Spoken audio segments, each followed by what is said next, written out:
What's up, fam? How are we? Footy rants. So I guess you'd call it part two. I did a little live feed last night previewing last night's game. I won't delve too much into a review process for last night's game between the Broncos and the Cowboys, mainly because it still hurts being a Cowboys fan and knowing now that I've really got to ride the doggies home to make sure that we sneak into the finals.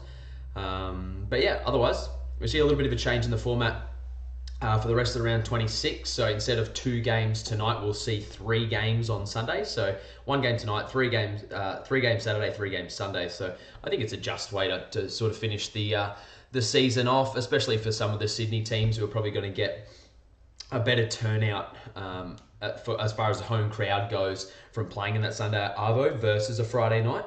So yeah, your Sunday Arvo games, you've got Newcastle Dragons and the Tigers. So, you know, a lot of clubs that have strong junior bases, and I think it's really good to see those games sort of head out there. So we can see here, first game up on the screen, for those that are following along on YouTube, Parramatta versus the Rabbitohs. These first couple games I think we'll rip through pretty quick. There's not really a lot to like about the Rabbitohs, unfortunately.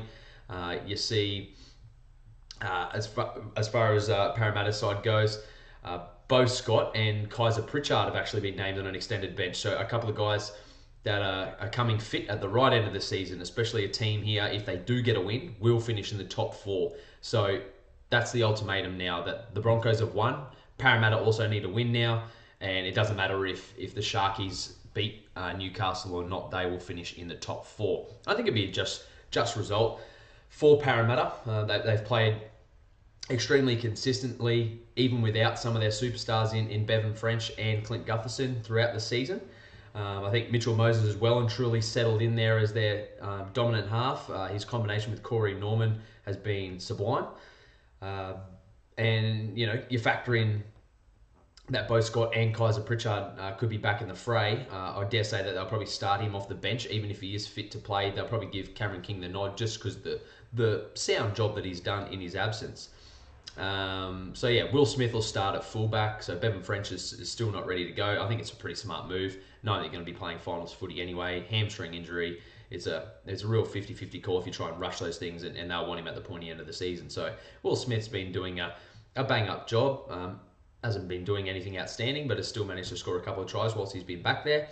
And they'll be absolutely looking to build on their performance on the Broncos last week. One thing that they will be looking to rectify is their defensive effort. You know, really leaking 34 points. Yes, they scored 52, but you know, you don't want to be letting in 6 tries and hoping that you're going to come out victors, because 9 times out of 10 you're going to lose that bout. Look, Nathan Brown has had a stellar season. Daniel Alvarez had a great season up front. They'll really be looking to go out there and stamp some authority over this inexperienced Rabbitohs side. Now we scroll down there, so you see who's out for the Rabbitohs: Aaron Gray, Adam Reynolds, and Zane Musgrove. So, you know, you've got Talakai will come back out of that 20 system. He's played 7 games. That was more at the start of the season. He spent most of the season back there, so you know you've got some pretty inexperienced outside backs now. So Campbell Graham and Talakai, even Felmaerno and Robert Jennings. So, you know, centers and wingers, there's not a wealth of experience there, especially when you've got to come up against guys like Michael Jennings and, you know, Takarangi and the like. So big bodies too, which isn't going to do them any favours. Luke Kelly, he's only played 1 game so far this season. He'll get the opportunity to come up against his old club in Parramatta, so he'll partner Cody Walker in the halves. So all of a sudden your spine looks like Goodwin, who hasn't played a whole heap of fullback this season. It's sort of bounced between Walker and Johnston. Yeah, so then you got Goodwin, Walker, Kelly, and Damien Cook. You know, Damien Cook, he's been in a good run of form, keeping Robbie Farah on the bench. You know, this could potentially be Robbie Farah's last game for the Rabbitohs. We just don't know. Is this his last game in the NRL? Is another question we don't know. Yeah, Zane Musgrove will miss the game through suspension. For me, you know, you sort of look at that, how much pressure is now on those young outside backs to perform. Hey, maybe it's a chance for them to step up and say, look, we can go out losers, or we can disrupt Parramatta's season and make sure that they've got to go through things the hard way in the final series, and they're in an elimination final next week. So it's going to depend on where the motivation lies for each individual coming together, but I really don't like the look of the spine of Goodwin, Walker, Kelly, and Cook. I just don't think it's got enough dynamics there, especially when you got a team. Compare that to the spine of Parramatta in Smith, Norman, Moses, and King. Even the fact that Kaiser Pritchard could be coming back into the fray there. I just think the forwards will get the better of them. They've lacked consistency, the Rabbitohs, in their forward pack, in their performances throughout the season. And I just think that the short kicking game and execution of guys like Norman and Moses is going to be too much. You throw into the fray that Will Smith is an experienced half as well. And yeah, anything could happen. So Parramatta, they're expected to win big. And I really hope that they do. I'd love to see them go into the top four, and if they do, they'll probably qualify fourth. So that'll give them a crack at Melbourne next week, and they are one of the very few teams to have actually beaten Melbourne in Melbourne this season. So it would set up for an absolute cracker week one of the finals. Moving forward, Roosters Titans, another one. Won't spend too much time on it. You see there, Roosters are $1.08 favourites into the Titans $8.50, and that's simply because the Roosters are an unchanged outfit.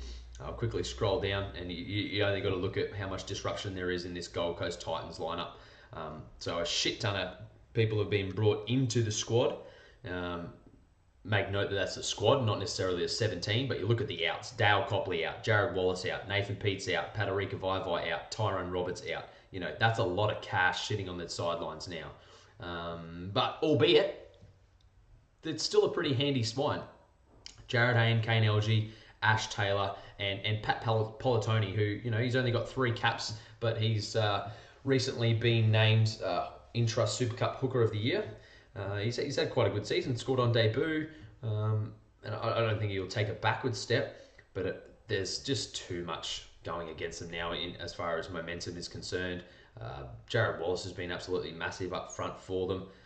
There's no Ryan James there again, still out with that shoulder injury, so all of a sudden you've got Morgan Boyle and Ignatius Parsi there, your starting front rowers. Definitely not my pick of a starting front row combination in the NRL, and that's where they're going to get dominated. You look at the forward pack of the Sydney Roosters here: Waria Hargraves, Napa, Cordner, Guerra. Those guys alone have played a lot of rep footy.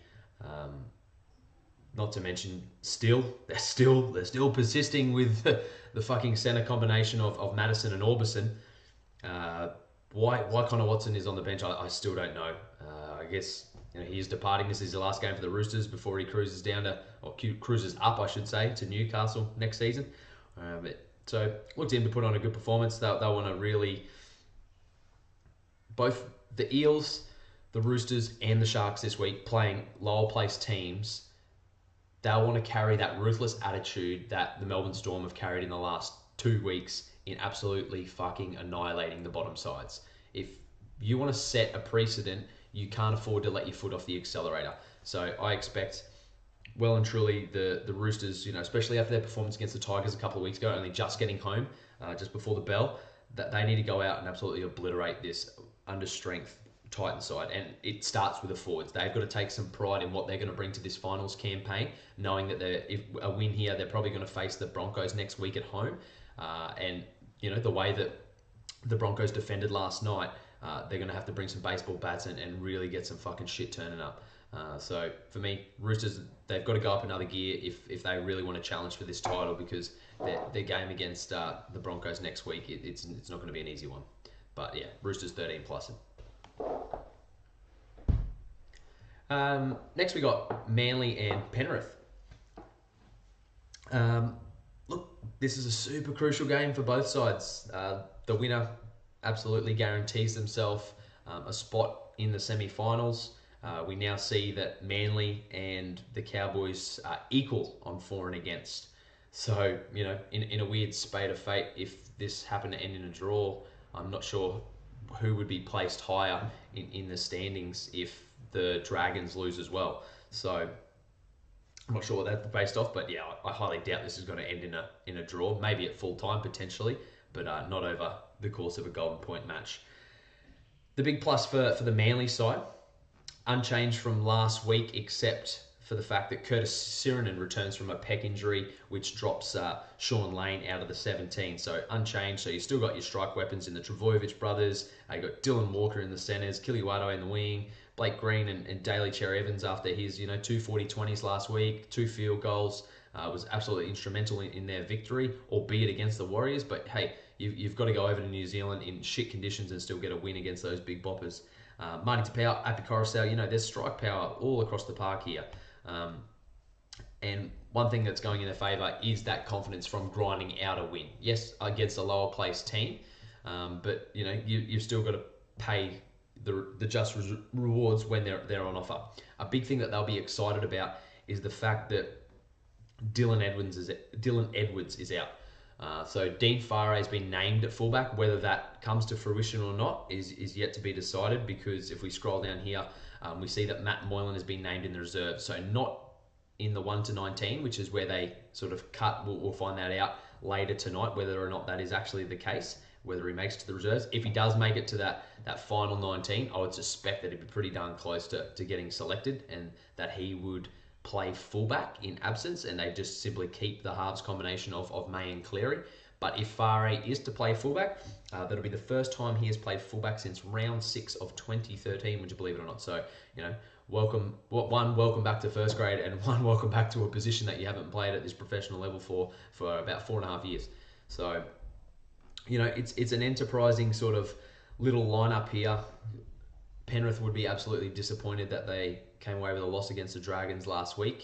Had they maintained their composure, if it wasn't for a clutch play by Tarek Sims, perhaps things would be completely different. But nevertheless, their forward pack is still one which can definitely go toe-to-toe with the Manly side.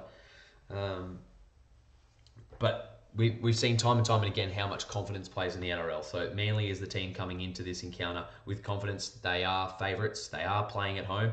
However, they don't have a crazy win percentage at home. Between these two clubs, Penrith, they've only won 6 of 17 at Brookvale, but they've actually won 3 of the last 4.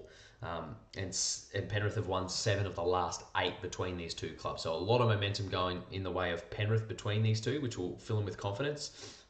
Anytime, you're going to see blokes like Dalamatine and Zelezniak in open space. We've seen the speed off the mark that both May and Cleary have, so expect them to test and probe the line constantly. They're 2 young kids that aren't afraid to take the ball to the line, which is a positive thing, especially when you've got edge back rowers pushing through the line like Harawira Naira and Isaiah Yeo. So they're big positives in Penrith's box. But I think now that momentum has sort of shifted, you're seeing what Trent Barrett is being capable of building at Manly now, especially as such a young coach.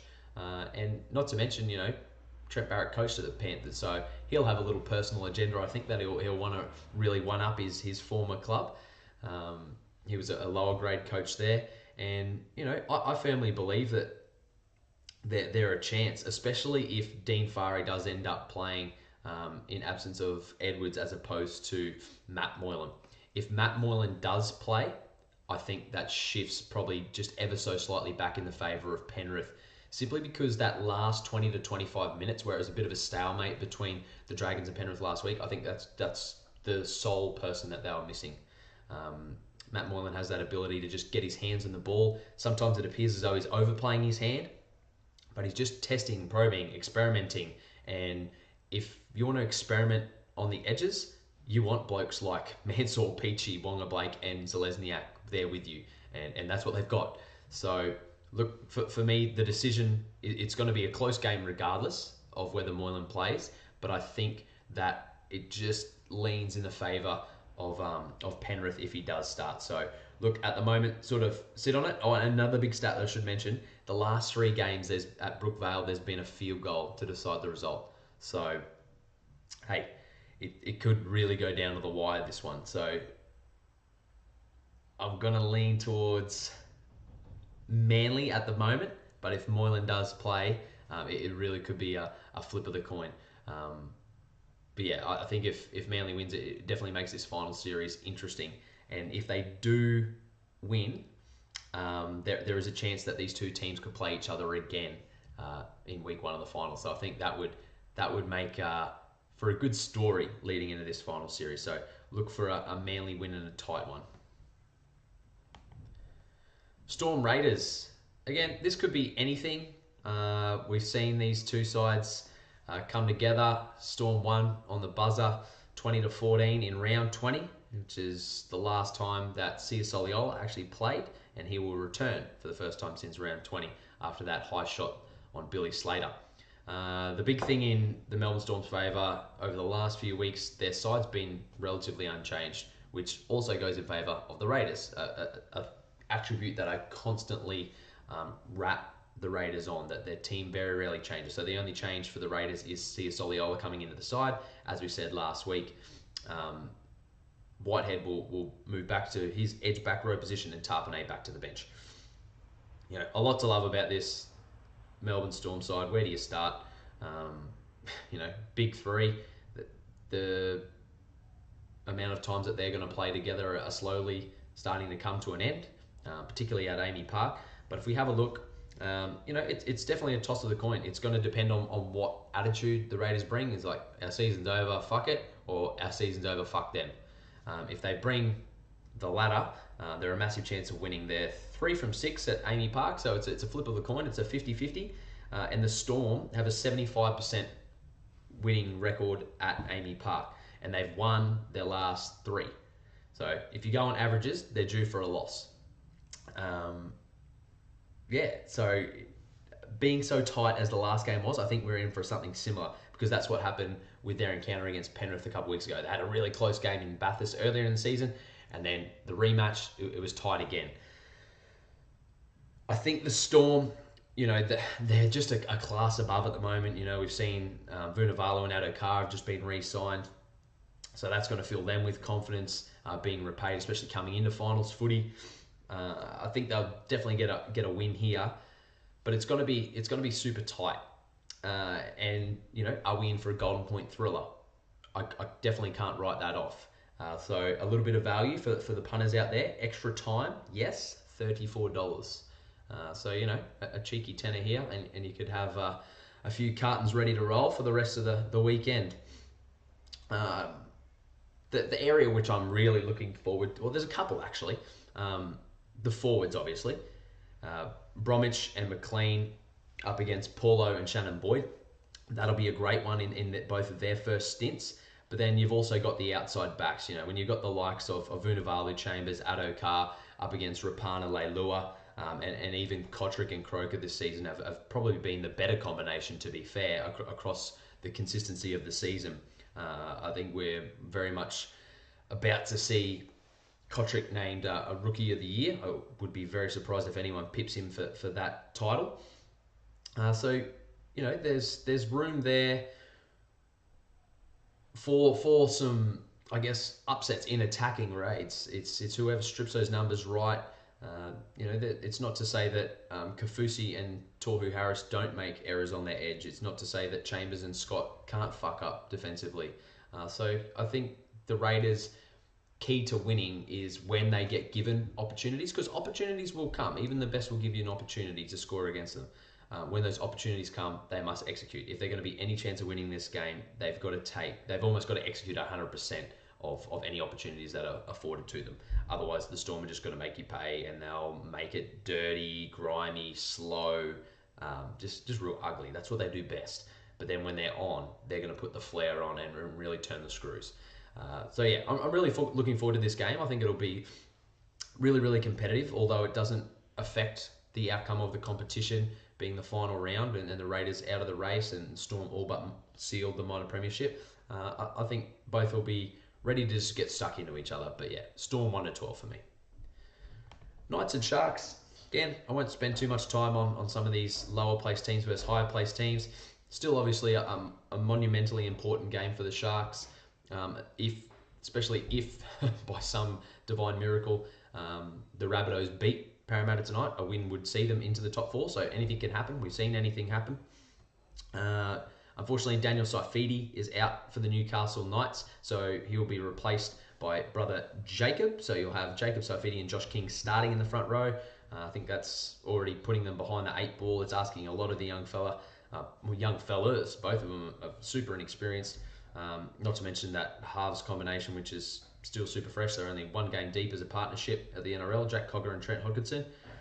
So, that puts a lot of pressure. Again, and they did perform in patches. Dane Gagai, Kenny Dow, and Jamie Buhrer last week, but they're going to have to go above and beyond again, as will Nathan Ross. He's going to have to work overtime if they're going to be any chance. But yeah, it's just a forward pack where I think they're going to get dominated. We see there on the bench, young Tyrone Amy is going to get a start. Now, he's done a little bit of research. He's a Newcastle junior, started in the Harold Mats way back in 2012, came through the system, SG Ball, under 20s, and is now playing reserve grade as a 21-year-old.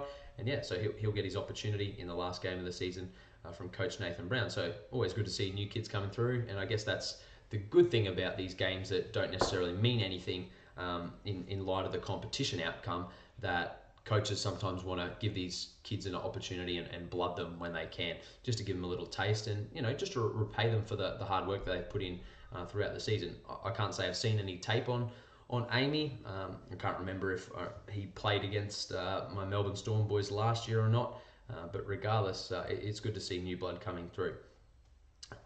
If we have a look to the forward pack, Jack Bird's an outside chance of coming back for the Sharks. But yeah, if we look to this Sharks forward pack, Andrew Fafita, Matt Pryor, Lewis, Graham, Gallen. I criticised them a couple of weeks ago about just lacking that ruthless nature, and I've alluded to that earlier in the podcast, that how good the Storm have been in that area over the last couple of weeks. And if these teams like your Eels, Roosters, and the Sharks want to be a chance of knocking off the Storm, they're going to have to start eliciting that attribute. And I thought the Broncos were well in the way and in the realms of eliciting that trait last night. That would have been disappointed letting Kyle Feldt score that try right on the bell. But all in all, I thought their defence was supremely ruthless. Sam Thaida's goal line defence again was phenomenal. Made some great one-on-one stops. But yeah, it was probably just a little bit of over exuberance. Now, you might have heard the commentary team mention it, that the defence inside your own 10 has become a bit of an abysmal part of the game. And, I guess that's part and parcel the way the game's been refereed, the way that the ruck's gone in the game. But all in all, you've got to get back to basics, and Jaden Brayley's really got to step his defence up. If I'm Nathan Brown, he's the answer to some of our problems. If we can isolate Jaden Brayley, I think Danny Levi can really make him work overtime. If he can somehow jump out of dummy half, isolate him one-on-one with some of these big boys, it's like I say, week in, week out. It doesn't matter if it's first versus last. If you're giving a last place team, they're still a professional. If you give them the opportunity to execute a skill that they're required to do as part of their job, 9 times out of 10, they should be able to still execute on it. So even if I don't care who you are, if Jaden Brayley gets isolated with some quick ruck speed from Danny Levi coming into the defensive 20 of the Sharks, Jacob Saifidi or Josh King, or, even bringing someone of experience like a Barnett back through the middle like he does, he's going to score 9 times out of 10. So that's the area where I'd be looking the Sharks to be vulnerable on their goal line D. We've seen it on numerous occasions now that he's been found out there. The best example was probably their game against the Storm earlier in the season when Cameron Smith, I think they scored 2 tries in the first 8 minutes, and it was both just one-on-ones with Brayley getting bowled over. So if they can exploit that early on and gain some confidence, all of a sudden, the Sharks could be back on their heels. But that's a big but. And I think that the Sharks, it's go time now. They've got to start fucking winding up and having a dig. They've lost too many games that they should have won this year. They've been nowhere near as convincing as they were last season. They've lacked that ruthless qualities that they had last season. I think that comes a lot to do with the leadership of Michael Ennis. He was monumental in their finals campaign last year. So for me, look, the Sharks should win it. I don't think they'll run away with it crazily. I think that the Knights will dig in front of their home crowd and really look to build some momentum heading into next year. So I think the Sharks should still win 13 plus, but I don't think it'll be a massive blowout. I could be wrong, but I don't think it will be a massive blowout. Alrighty, into the second game of the Sunday lineup. The Dragons versus the Bulldogs. Wow. This could really go... This should be a cracking game. Simply because of the form of the Dogs and the nature of the pressure that's required from the Dragons now. So, we see there at the top, Josh Dugan returns after his disciplinary dropping last week. So that causes that reshuffle just to head back to the original plan of Kurt Mann back to 7 and McCrone will go back to the bench. We've seen Blake Laurie play absolutely minimal minutes. He's played not even 10 minutes in the games that he has played. And that number 17 in McCrone, and it was 5 lower last week, hasn't even gotten any minutes. So I said the last couple of weeks, they've pretty much been playing with 15 blokes. Is that plan going to work against a big Dogs pack? And again, that depends on what side Des Hasler ends up going with. There's a lot on the line emotionally for the Bulldogs. We see as we head down that this will be, Michael Leish's last game for the club. And I know there's a lot of Dogs fans out there saying thank fuck. Can't wait to see the back end of him. But over the last couple of weeks, he's showed what natural talent he does have. He's been getting out of dummy half. His running game's probably been the highest as it's ever been. Josh Reynolds has been named in the reserves, and you'd have to think that regardless of what the go is, the fact that even if the Dogs lose, it's not going to affect the outcome of their season. It's only going to affect the outcome of the Dragons season. He's going to play. I just can't see how he wouldn't play.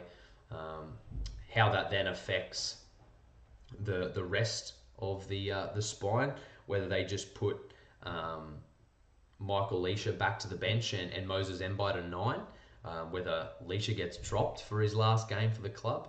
I think that would be a little bit disrespectful, but hey, who knows? Anything could happen.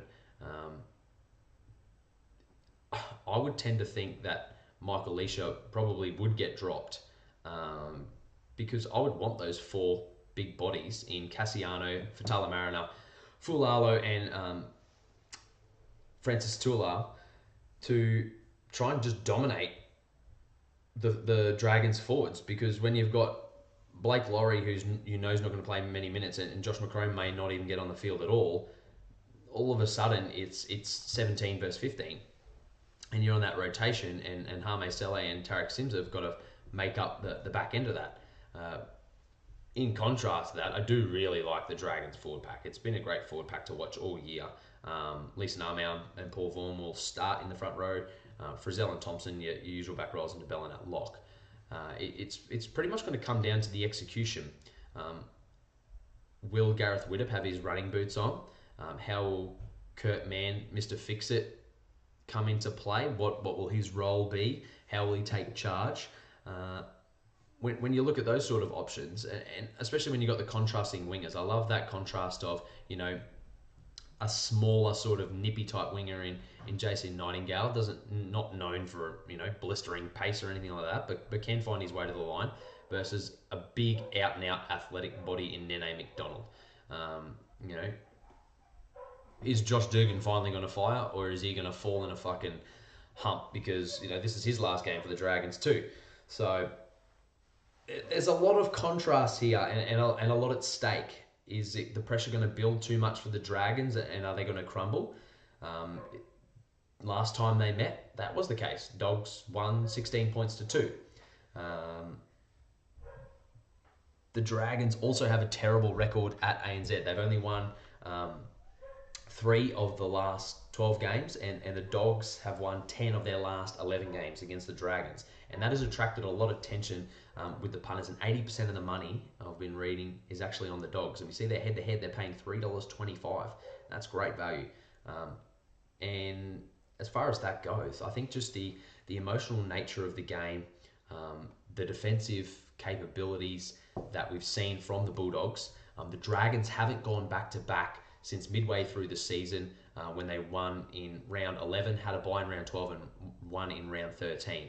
So, we're going back a few months now since they've gone back to back. And the Dogs are currently coming off back to back wins. So they're the team that's in better form.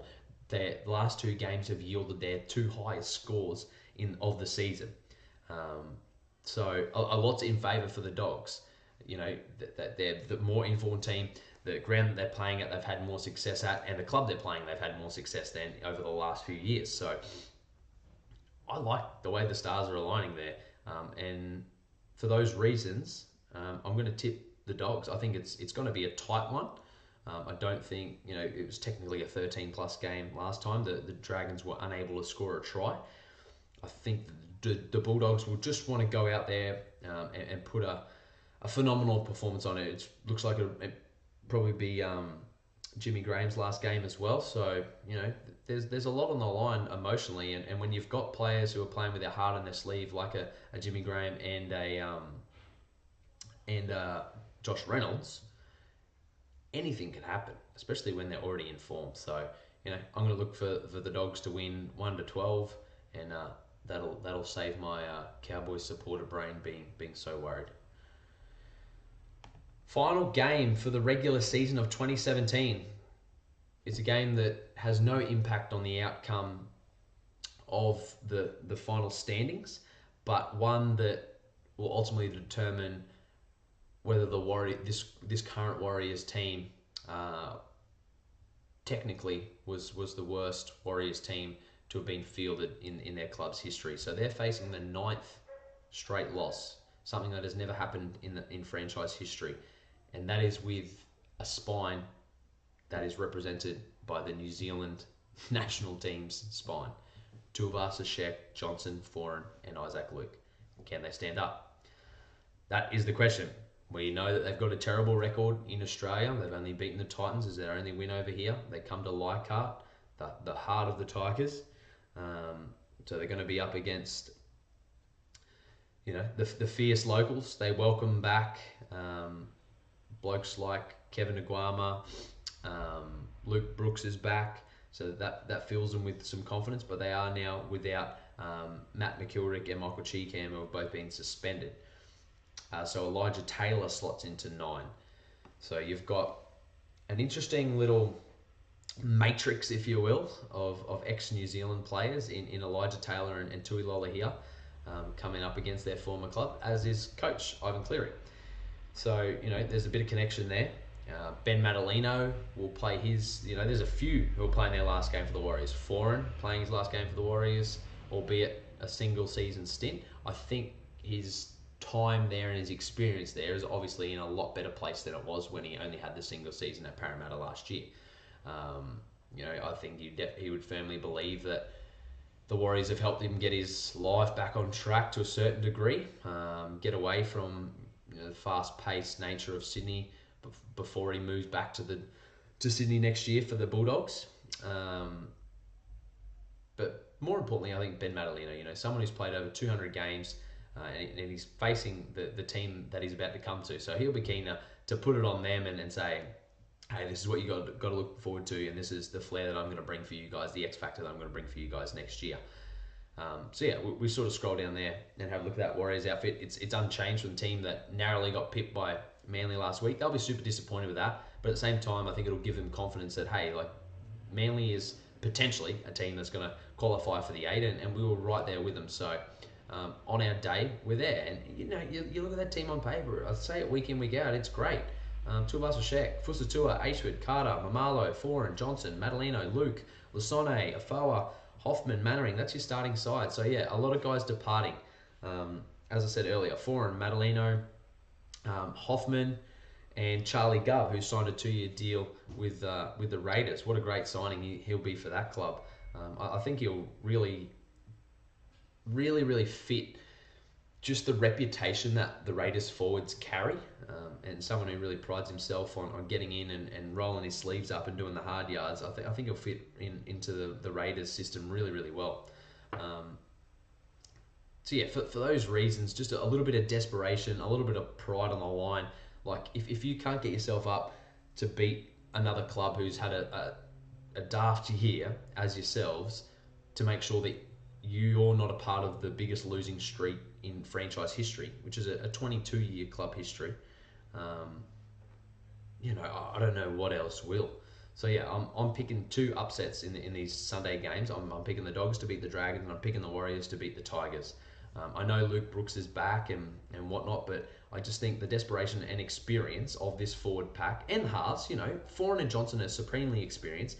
Madalino, Luke, Hoffman and Mannering. Like, if that's not enough experience to get over, the likes of, a Bailey Sirinen who's only got 1 game under his belt, Alex Twal, eight games under his belt, Eisenhuth, 10 games under his belt. There's guys that need to be played over against, and they'll be hungry now because they played over the top of the Cowboys for 60 odd minutes last week, but they failed to finish. So it's like, okay, well, we just need to play the full 80, which has obviously been an area that they haven't been able to do. But if they can outmuscle them with the experience, there's going to be joy there. We know Luke Brooks isn't the greatest defender, so if you can isolate him, there's going to be tries to be scored.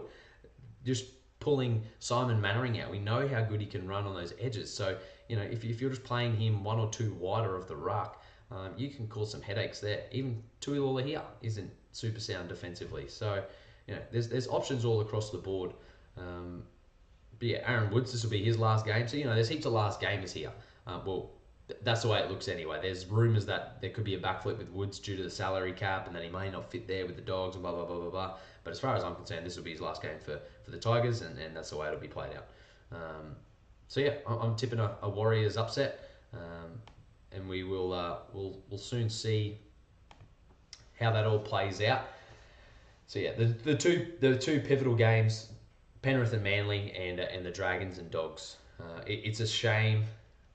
I kind of like the way it's been sort of strategized to make the Dragons Dogs game after Penrith and Manly, because it means that Penrith and Manly have to play all out regardless. Like, there's not going to be anyone, if that Dragons game was before and they lost, it's like, oh, all right, sweet, like, we can go out here and play, and it doesn't matter, like, we've both got it next week. It doesn't really matter who we play, like, let's just go out there and address that. So I'm glad that the scheduling's played that way. I think it's going to increase the stakes, increase the pressure on everyone that's playing in that Penrith and Manly game. So really looking forward to that, and really looking forward to see how the emotions play out in the last 2 games of Sunday. The Dragons and Dogs and Tigers and Warriors. A lot of guys moving on from their respective clubs, and a lot of guys that have been at their clubs for a long, long time. So, yeah, a lot to look forward to for the remainder of the weekend. Like I said, I'll get stuck into the pulling apart of the Broncos-Cowboys game once we do the review at the start of the week, and we'll put the whole round together. Other than that, gang, thank you very, very much for being on board yet again. Your support is greatly appreciated, and you'll hear from me at the start of next week. Alrighty, team, have a great weekend. Enjoy your footy.